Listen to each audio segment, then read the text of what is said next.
Hello everyone, Blind Dweller here, and welcome to the third and final episode in the To Feel the Pain of Frida Kahlo series. Before we get stuck in, I just want to say thank you so much for following this series so far. The feedback and support from all of you has been so amazing and encouraging.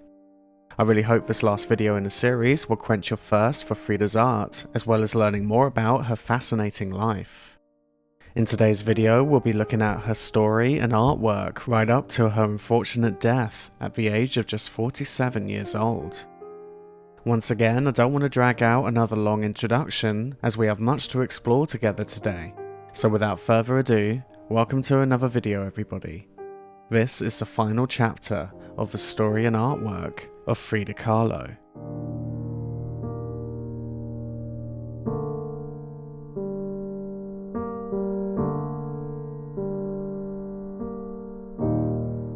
Following the deep depression that stemmed from the loss of her father in 1941, Frida Kahlo from this period onwards began to experience yet more health complications that only seemed to get worse.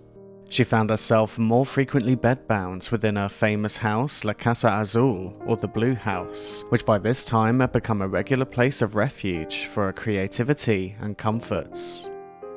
Being unable to travel as often as she would like, it's more than likely that this would prompt her to write as well as paint to preoccupy her mind by starting her intimate illustrated diary in 1942, where Kahlo would document her thoughts, poems, and even her dreams.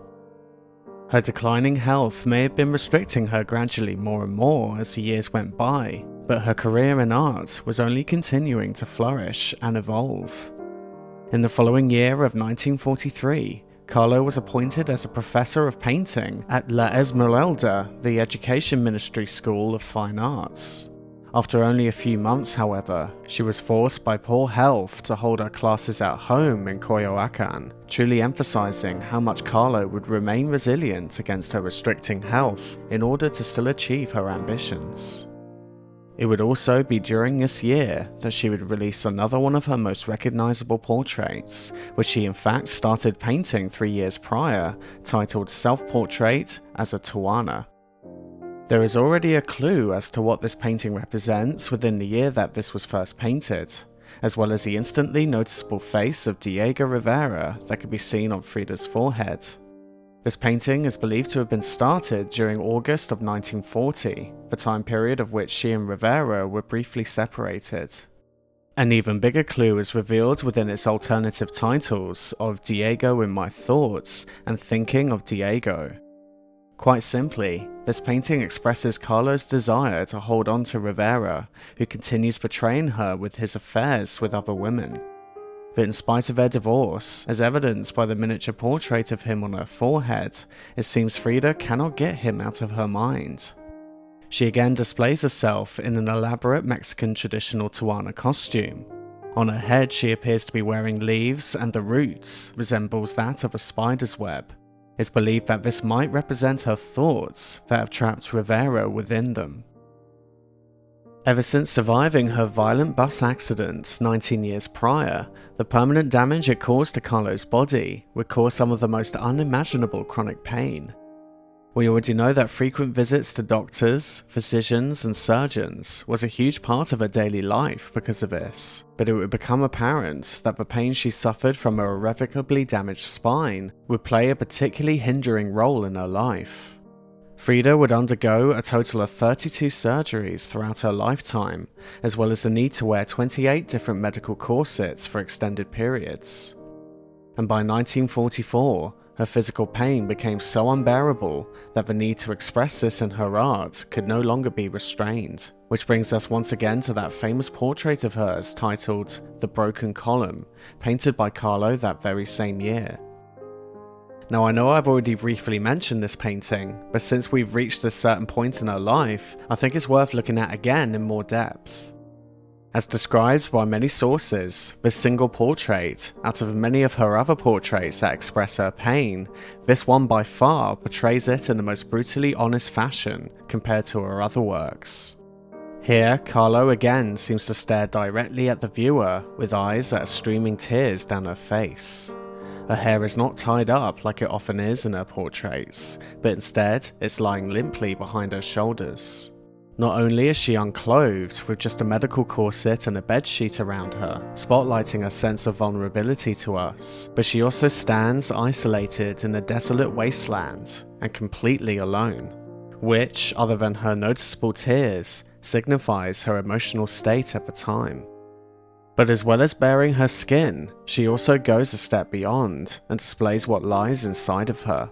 Her skin is torn open along the midline of her torso, revealing a chrome or stone-like pillar in the center, serving as her spinal column.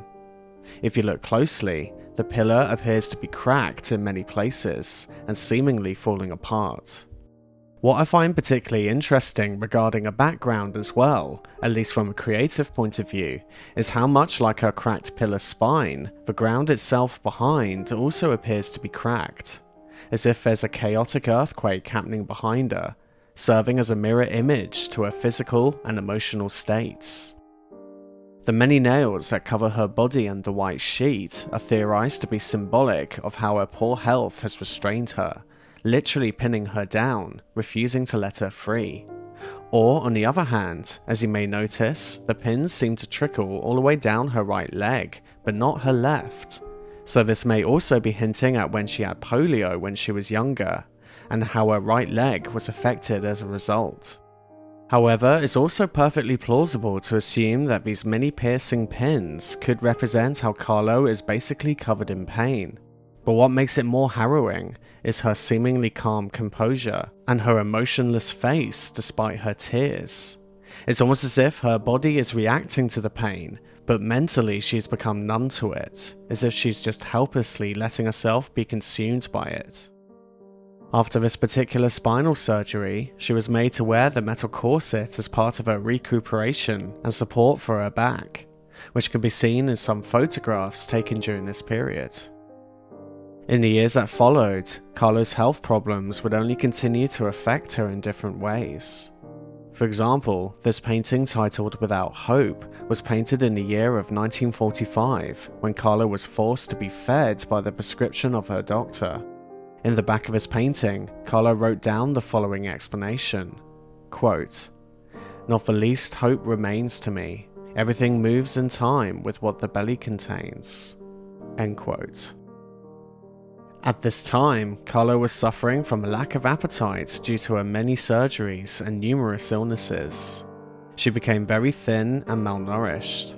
Her trusted doctor, Dr. Alessa, would have no choice but to prescribe her complete bed rest and a forced fattening diet of pureed food every 2 hours.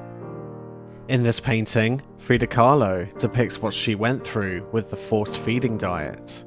The grotesque-looking food, consisting of offal, animals, and skulls, is fed to her via a large funnel held by the wooden structure, theorized to be the same used to hold her canvases for painting. It seems her arms are held tightly underneath her bedsheet, and again she seems helpless. The background is another deserted landscape, showing both the burning sun and the moon in the distance.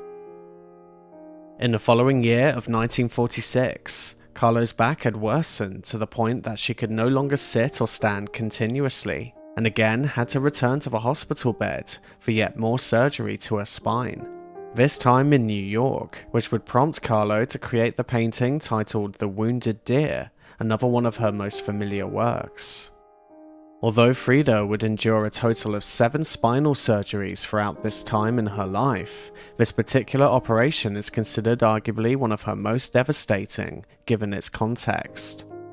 It was believed that this would be the surgery to end all surgeries, to cure her back pain once and for all, but sadly, it failed, and this painting expressed her disappointment that came with the procedure. Kahlo here places her head with 2 antlers protruding on either side on a young stag that appears to be fatally wounded by 9 arrows. Some experts believe this particular deer was modelled by one of Frida's own pets, her pet deer named Granizo. The background is a dark forest with dead-looking trees and broken branches. It's almost as if the stag was fleeing through some foreboding woodland to reach the clearing in the distance. This could be symbolic of a hope that Kahlo had, so close to her end goal, but in the end, she was struck down just meters away. What's more curious is that there's a very subtle sign of golden lightning seen crashing down from the sky, as if what was once a beautiful clear day is now brewing into a violent storm. At the lower left corner of the painting, the artist wrote down the word karma, which means destiny or fate. Just like her other self-portraits, in this painting Frida expressed the sadness that she cannot change her own fate. According to FridaKahlo.org, this painting has multiple interpretations from different people. Some said it expressed a frustration over the botched surgery, as already discussed. Others say, however, that it portrays her incapability to control her own destiny. And some people say it has sexual implications and expressed her struggles in different relationships. On May 3rd, 1946, Frida gave this painting to her friends Lena and Arkady Beutler as a wedding gift. With it, she included a note that said, quote, "I leave you my portrait so that you will have my presence all the days and nights that I am away from you." End quote. After returning to Mexico from a disappointing surgery, Frida would remain in bed wearing her metal corsets for several months, relying on various medications mixed with her reckless use of alcohol to aid her pain. Outside of her back pain, she experienced frequent pain in her legs, an infection in her hand, and she was also treated for syphilis. But yet, incredibly, she would not take a break from painting.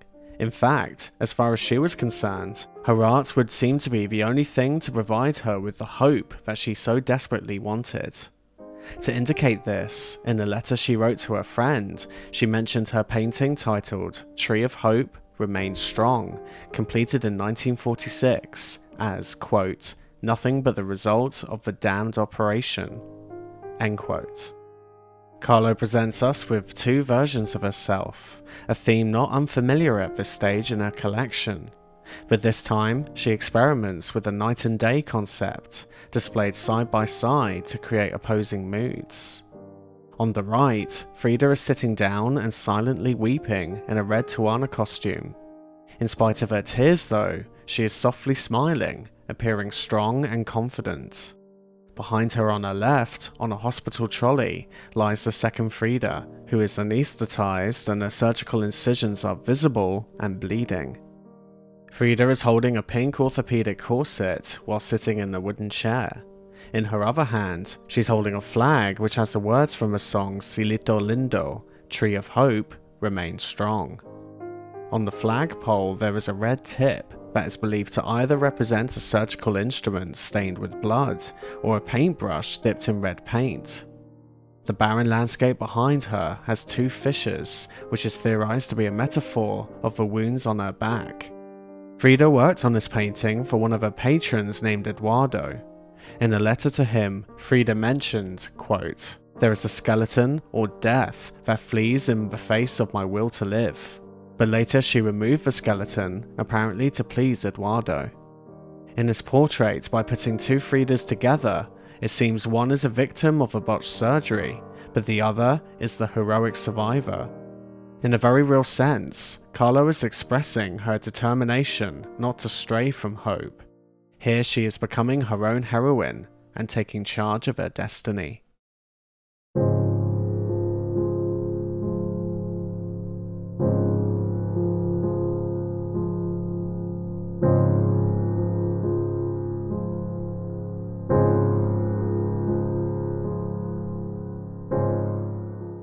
By the end of the 1940s, Kahlo's health was deteriorating rapidly.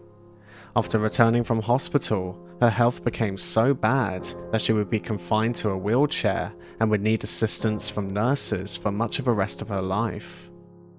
And of course, on top of this, the relationship with her husband, Diego Rivera, all the while had changed very little. Although Kahlo understandably could not engage with her promiscuous tendencies as much anymore due to her health problems, Rivera on the other hand would continuously be unfaithful to her, something that yet again could be determined in her art around this time. especially within her portrait titled Diego and I, completed in 1949, one of the very last paintings that she would make that would include the appearance of Diego Rivera. In this work, Kahlo expresses great anguish over Rivera after he had attempted to leave Frida for a beautiful Mexican film star named Maria Felix, who was also an intimate friend of Frida's. The three had first met not too long prior while she was filming for the 1948 movie Hidden River. Even though Frida was trying to joke about this attempted affair, as she always did with Rivera's other affairs, Diego and I shows that she was deeply hurt by this particular encounter. After instantly hitting it off with Frida and Diego, Maria stayed with the couple for a while in Mexico City, including at Frida's blue house, the Castle Azul in Coyoacan. Diego, enamored by the elegant Maria, not only insisted on painting her, but wanted her to pose naked for him. However, she was having none of it. When the finished work was revealed, Maria was reportedly offended, and in a brutally honest manner, she called it, quote, muy malo, basically meaning very bad in English. She later demanded that the painting be amended to cover her body. Maria would continue to berate Diego's work. Quote, I never liked Rivera's painting. I wanted him to paint me in Tehuana, but he said it was very vulgar, so he painted me as he wanted, naked, because he was very much in love with me. Later, Diego wanted that portrait for an exhibition in fine arts, but since I did not lend it to him, he stopped talking to me for more than a year. End quote.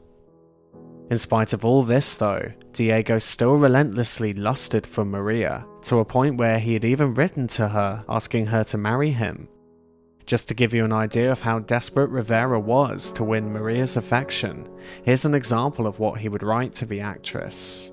Quote, I was sick at the moment you cabled. Now I'm better, thank you very much. I also miss you. I adore you. I live only to see you again. Please tell me when I will come for you. Signed, Diego. End quote.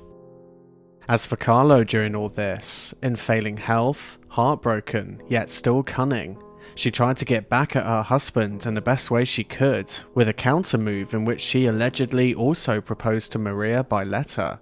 But whatever happened or whatever was planned between the three of them, Maria would never reveal. In fact, aside from the numerous letters shared between each of them, there is no surviving evidence to link Frida and Maria romantically. Quote, I loved Frida as much as I loved Diego. She was intelligent, funny, lepera like herself. She bore her sorrows outwardly very well, but I noticed that she was suffering a lot. I remember her being physically discarded in those devices, but with high spirits. End quote. Coming back to the painting in question, she again presents herself here with loose hair, but this time it apparently comes to life as it swells around her neck, which indicates the choking depression she must have felt during this time. It seems that she has truly lost her mask of reserve in this work. It's also clear that the cause of her distress is her husband Diego, as she paints his face to serve as a third eye, who too appears to have a third eye on his forehead.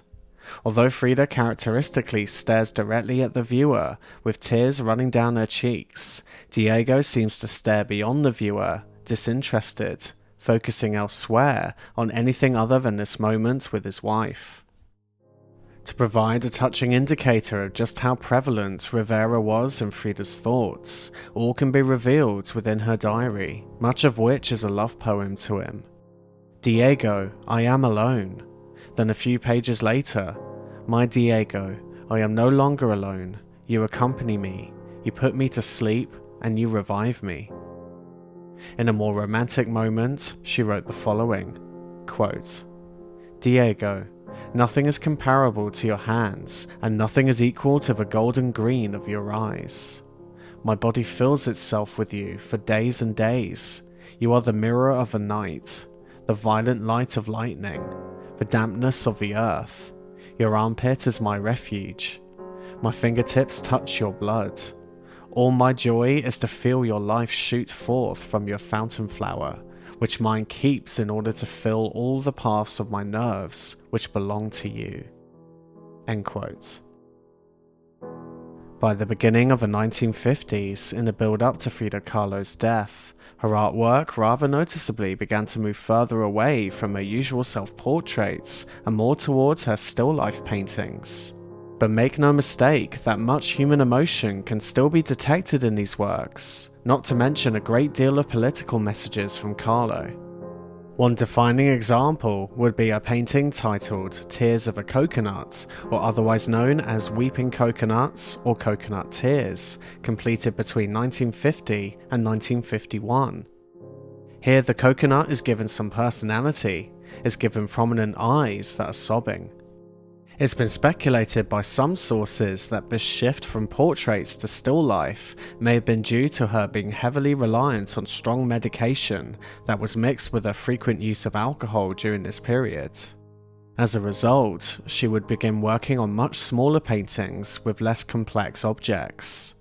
If you compare the level of detail, precision and accuracy of her earlier works to this one, you may begin to see a stark contrast. This becomes more significant when you compare this one to her later painting, Still Life with Flag, completed in the year of her death in 1954. Here the details appear even more rough, to the point where it looks almost incomplete, which is also a fair possibility. Therefore, the weeping eyes of a coconut have been presumed to symbolize her passionate state at the time, possibly an impression of her pity over the loss of her capacity to paint in the exact same way for which she was well known. Outside of her art, Frida remained extremely passionate regarding her political beliefs. Not long prior, she had rejoined the Mexican Communist Party, and in the year of 1951, in light of an atomic war on the horizon, Kahlo would join in the campaign for peace. In the mural created by Diego Rivera titled The Nightmare of War and the Dream of Peace, he illustrates Frida Kahlo herself in her wheelchair, seemingly portraying her collecting a list of signatures to support the peace movement. Kahlo's painting titled Congress of People for Peace, completed in 1952, again shows us signs of her undying spirit, passion for social justice, and hope for the people. Like some of her other works that we've already seen, Frida depicts another night and day background. In the middle of a painting sits a peace dove, and the title of a painting can be seen engraved close to the tree roots. Although her painting ability due to her poor health was noticeably affected, that did not in any way hinder her growing success, nor her reputation within the art world. In 1953, the first female photographer of Mexico, Lola Alvarez Bravo, organized the only solo exhibition of Frida Kahlo's works that the artist would live to see, in her gallery called the Gallery of Contemporary Art. Bravo would be responsible for many iconic photographs of Kahlo after they would become close friends through their intimate circles. Frida Kahlo attended the opening, but because her health was so poor, she had to attend whilst lying in bed. It would be in August of that year that Kahlo contracted gangrene, and her right leg, that had caused her so much low self-esteem throughout her entire life, had to be amputated below the knee. In 1954, the final year of her life, portraits were beginning appearing once again in her art. And even in her failing health, it would seem, her desire to express her passionate beliefs was still very strong indeed. This can be seen in a 1954 unfinished painting titled Marxism Will Give Health to the Sick. This painting shows how, despite being bedbound, Kahlo was nevertheless trying to serve her political campaigns by introducing a political view into her work during the last few years of her life.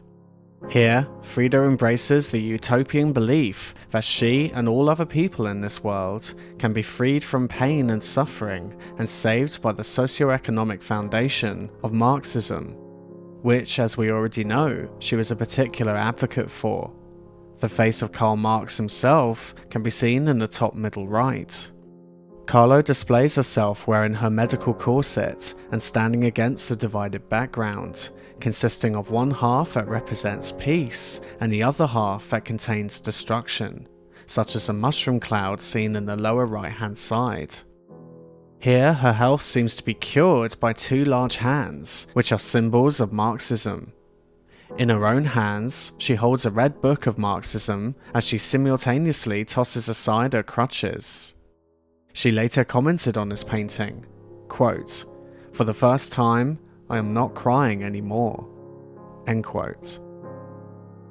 What could easily be seen as her most moving final portrait work, though, is a painting that she in fact started working on during the 40s, but again never reached completion. Her painting known as Portrait of Frida's Family.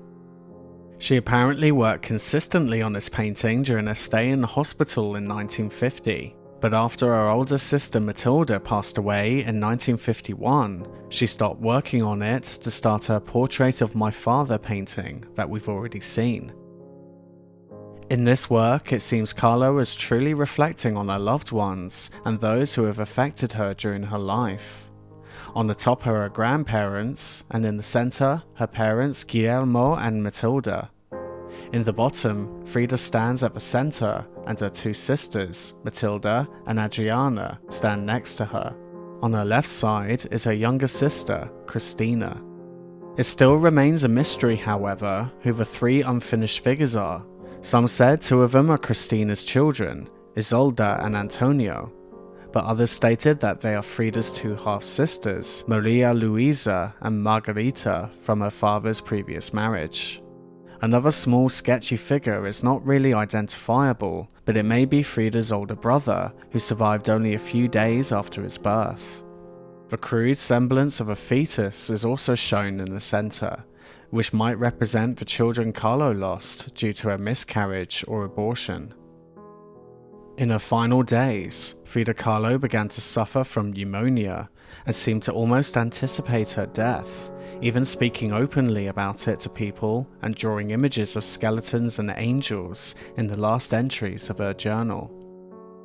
After attending a demonstration against the CIA invasion of Guatemala, in the summer of 1954, her illness worsened and she developed a high fever and was in extreme pain.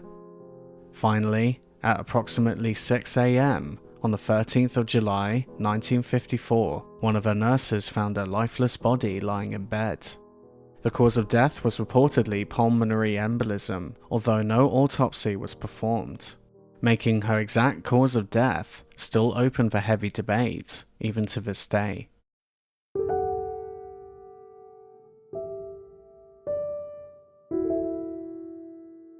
To conclude this exploration of Frida Kahlo's life and artwork, I think it's worth taking a look at her very last painting.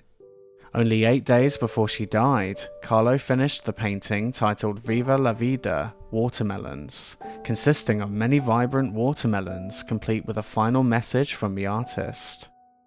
Kahlo inscribed Viva la vida on the central melon wedge at the bottom of the canvas, which translates as Long Live Life. This naturally has led many experts to believe this may have been a straightforward statement as she neared death. It may have also been an ironic commentary on her pain-filled existence due to polio, a bus accident, and multiple surgeries. Though even the choice of fruit can be seen as symbolic, the watermelon itself relates to the traditional Mexican Day of the Dead, a common theme in many of Kahlo's previous paintings.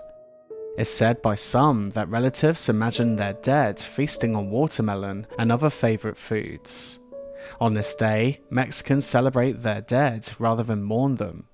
The artist herself echoes this spirit in her statement, Viva la vida. Watermelons also have hard shells that protect the soft flesh inside, oozing with sweetness. At its most elemental, a watermelon could symbolise the artist herself, who too had to develop a thick skin to weather a life marked with constant physical pain, a troubled marriage, and harsh criticism of her art. However, Kahlo shows in the painting that once her shell is cut open, it reveals an inner life that is vibrant, fresh, and sweet. Even the many seeds of a watermelon could allude to the promise of a new life continuing long after the source has rotted away. Which is why, in my humble opinion, This painting is one of the best to encompass the life story and the impact of Frida Kahlo. Nowadays, many still remain split down the middle on whether or not Frida Kahlo was truly a great artist. Some say she was nothing short of a genius, someone that they can't help but resonate with, and someone who they idolize.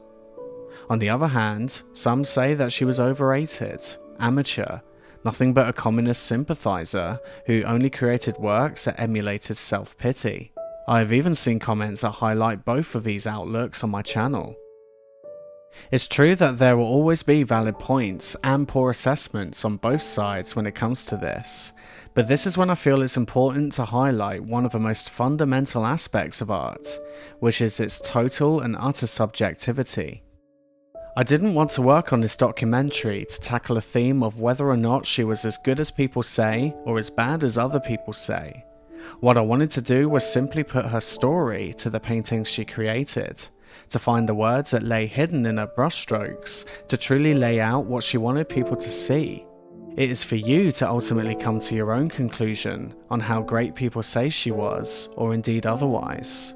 One thing I think we can all safely agree on though, regardless of what we may think of her work, is that the life that she lived, as evident in her paintings, her diary, and other recorded accounts, was well and truly extraordinary. What she went through, ever since she was a child, is nearly incomprehensible to, I'm sure, a great deal of us.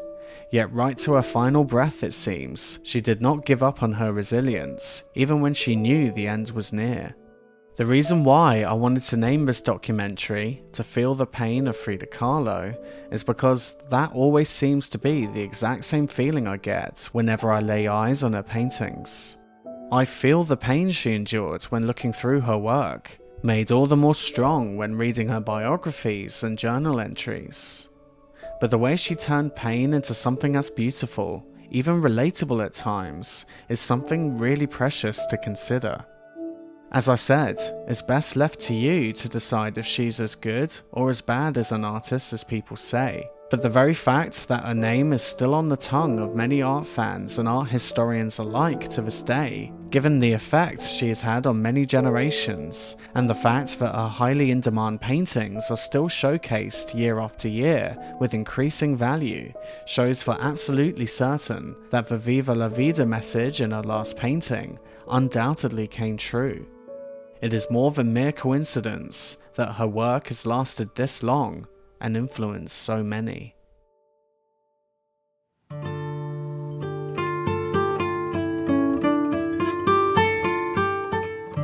Thank you so much for watching, everyone. I really hope you enjoyed this series, and I'm sorry I couldn't include all of Frida Kahlo's work in this documentary. Whenever I cover an artist who has worked on so many different paintings throughout their life, it's always a challenge I seem to face. Despite how short her life was, the amount of art that Kahlo produced is just incredible. But even so, I hope you found it informative, and let me know in the comments who you'd like me to cover next in future videos. Before I go, it's that time as per usual for Artist Corner. Here I get to share some amazing art sent in by one of my viewers. And today's featured artist is named Ruben Penna, an artist hailing from Texas, USA. Ruben has been making art for several decades now, and has amassed a beautifully colourful and surreal collection of pencil drawings mixed with collage. Some of his other works include paintings using gouache, airbrush using acrylic, and drawing mandalas using ink on paper. Ruben tells me he began his art journey at 3 years old with his colouring books. Then at age 6, he came across his grandmother's tarot cards with geometric drawings that he became fascinated in, and he started to copy them. During his school years, he learned colour theory and colour blending. He attended drawing, pottery, and painting classes whenever he could.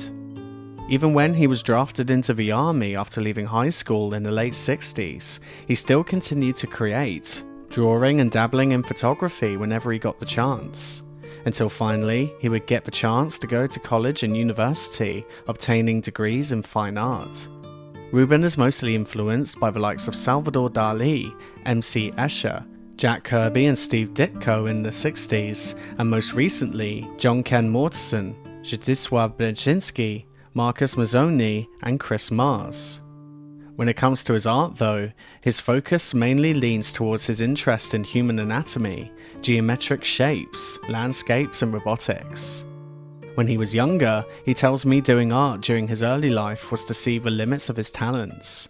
Now, he says it's the nature of time to mean something. To put pencil to paper, to see the images from the inner mind, manifesting a feeling of wonder. Quote, "My current method in creating art is drawing a visualized fragment, to color it using coloring pencils, then cutting it out. I then create a collage with my other small drawings until it fits my idea of harmony to a style or mood." End quote.